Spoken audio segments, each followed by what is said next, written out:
We are all experiencing an unprecedented time in our lives right now. The level of uncertainty, anxiety, and fear can be overpowering as we learn to navigate in our new world, all doing our part, whether it be social distancing, staying home, and abiding by federal guidelines. There are so many on the front lines who are battling a war against an invisible enemy. Being on the front lines can place a person's physical and mental health in jeopardy. A team of professionals has come together and created a program called Resilient Minds on the Front Lines to bring tools, knowledge, skills, and instruction to assist in a time of need. This team is dedicated to helping those who help others. On today's webcast, our guest speaker is Cherie Castellano, Director of Cop to Cop in the Rutgers National Center for Peer Support. Cherie talks to us about COVID and connection, reality and resilience for the first responder. Cherie explains that it is important to recognize that you are the best resource and how connection and resilience are part of our core values. Your hosts for today's webcast are Master Resiliency Instructor Michael Pellegrino and Dr. Michael Wiltsey, Arlington County Prosecutor's Office and licensed psychologist. Resilient Minds on the Front Lines was created to bring you 15 minutes of hope in a world turned upside down.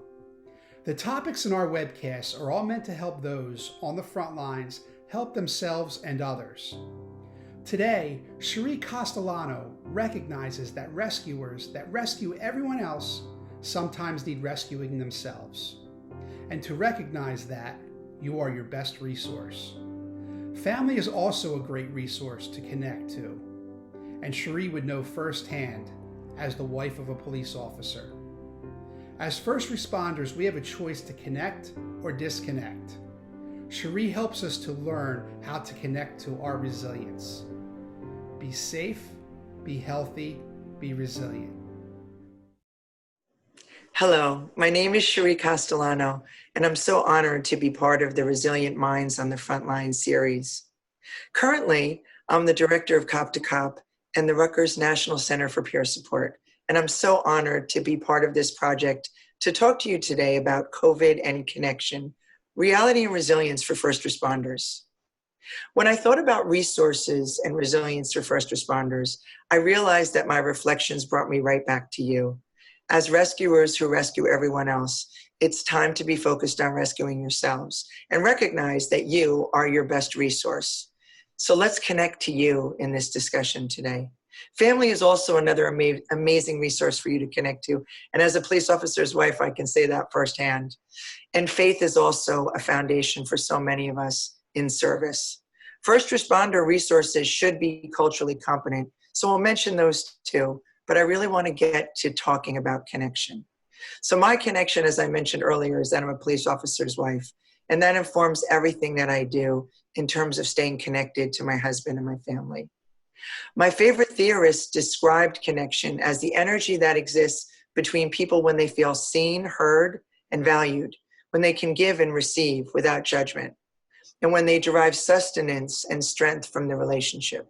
So here's the story. The COVID crisis reality is that you have a choice as first responders, to disconnect or to connect. I think connection and resilience are part of your core values. I think you're often facing times where you get to connect to yourself, your peers, your family, your faith, your service, and those who you serve. When you think about connecting to self, before COVID started, as first responders, there are some traits in your own self-assessment that you can think about. We understand in the resiliency work that's in Resiliency Program Officer curriculum that self-awareness and regulation are key to your strength. And so we know now that there are traits that you have like authoritative, in command, hypervigilant, a risk taker, you don't make mistakes, you're service-oriented, and you're spiritual as a whole. We also know after 10 or 15 years or exposure to trauma, you may get numb or cynical. You might be less willing to talk to people. They're suspicious. And so we have to be aware of who you are throughout the cycle of your career. We know that you change. And Ellen Kirschman wrote in the book, I Love a Cop, the cycles of the job. And so we know you're different than you were in the academies when you first started the job or if you're close to retirement. So think about where you are in terms of your assessment in your occupation. We also want to understand that when you look at your own self and your wellness, connect to your resilience, which is multidimensional, like your wellness. So the FBI and the resilience program talks about 4 categories: mental, physical, social, and spiritual. And at Rutgers UBHC, we use the dimensions of wellness that are shown here in this slide: emotional, financial, spiritual, psychological. Wellness is connected to your emotional strength and your intellectual capacity, even your environment. We also have to be realistic to connect to challenges. After almost 90,000 calls with Cop to Cop, we know depression, anxiety, PTSD, finances and work stress, marital issues and substance use, legal problems, suicidal thoughts, medical issues, and family might be challenges that we need to connect to and be realistic about also. We know from lessons learned from other crises that the things that can be difficult are anger, alcoholism, workaholism, cynicism and love triangles, domestic violence, and mental health challenges, or even suicide during crises. We know that you need to constantly assess substance use, because even though cops call it choir practice, your use can turn into abuse if you're not careful.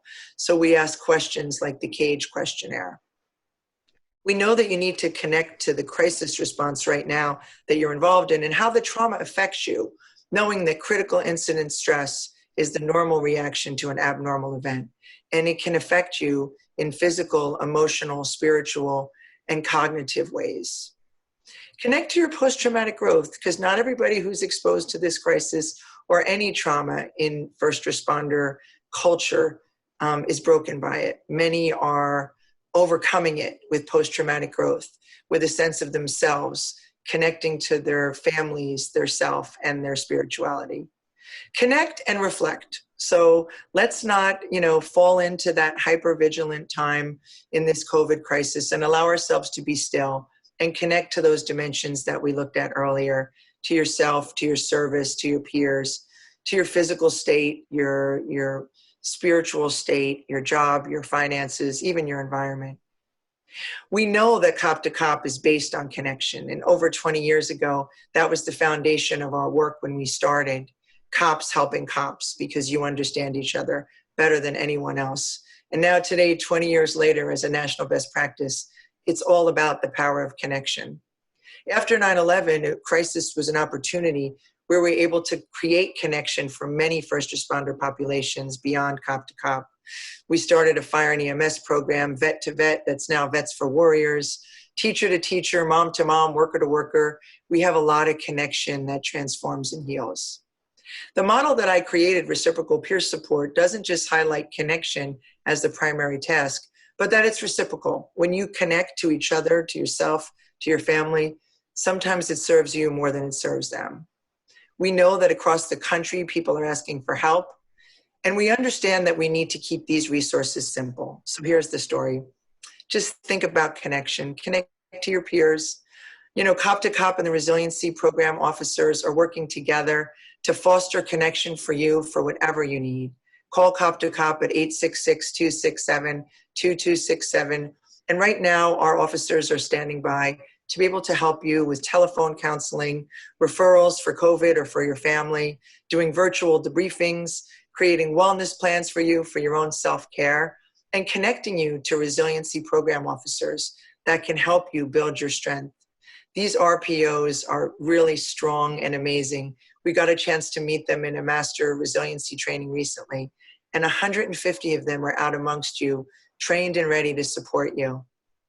Know that there's additional resources for mental health, for suicide and crises, even for veterans, and for spiritual resources. Connect to wellness. You know that you give, you serve, and you connect. Let's combat the isolation that can be difficult for all of us now. Connect to we, because when you replace the I in illness with we, it becomes wellness. Connect to your brothers and sisters everywhere, because peer support makes us all believe in each other and believe in the goodness that the world is grounded in. Connection and shared lived experience can allow you to use your resilience to serve others and also to take care of yourself. There's a ministry of presence to your connection. You're a gateway to hope to so many. Your compassion is contagious. And I'll quote Mother Teresa to say, you're greater than you know. Finally, I want you to connect to gratitude. From the bottom of my heart, I want to thank each and every one of you first responders serving during COVID. I want you to understand that amongst the community, everyone is grateful, whether they get a chance to tell you or not. So connect to the gratitude of all who you're serving. And most of all, stay connected and resilient always. Thank you. Hi, I'm Mike Wiltsey. I'm part of the team here at Resilient Minds on the Front Lines. In this video, Cherie Castellano first discusses how critical it is for our first responders to recognize their needs for self-care. She referred to this as rescuers rescuing themselves. This can be really difficult for our first responders and caring professions because the primary mission of these professions is to care for others. Now, this message is extremely important for our first responder community and all of those working on the front lines right now. It is really about self-awareness, and it is something that is important for all of us, particularly during stressful times. Cherie talks about connecting with challenges. Here, she discusses the importance of self-awareness of the stressors and mental health challenges that first responders can experience. This certainly applies to all of us right now as well. From a resilience standpoint, self-awareness of when stressors are building up should serve to prompt us to engage in self-care. Now, this self-care should often involve engaging in practices and exercises that strengthen our resilience.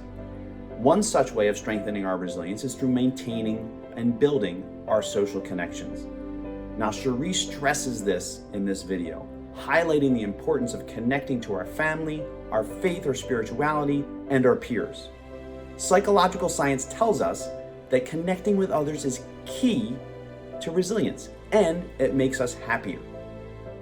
We know that strengthening our resilience can lead to post-traumatic growth and serve to protect us from post-traumatic stress disorder, something Cherie also discusses.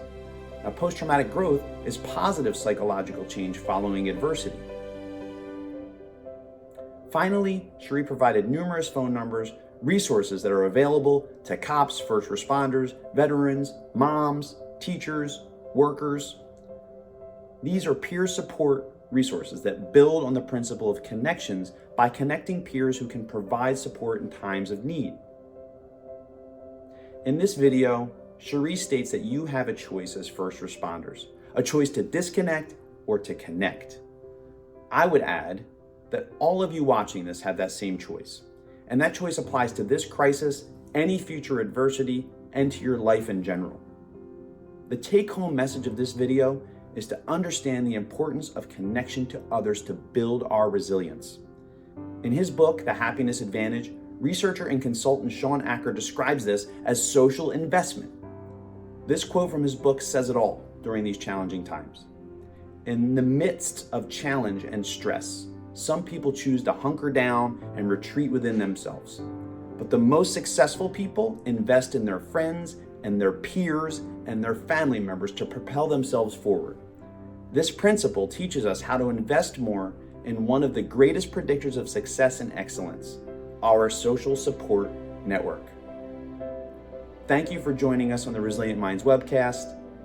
Please be safe, be healthy, and be resilient. During the COVID-19 pandemic crisis, your mental health is vital. Please see the resources listed here as well as on our website at onthefrontlines.us. You are not alone.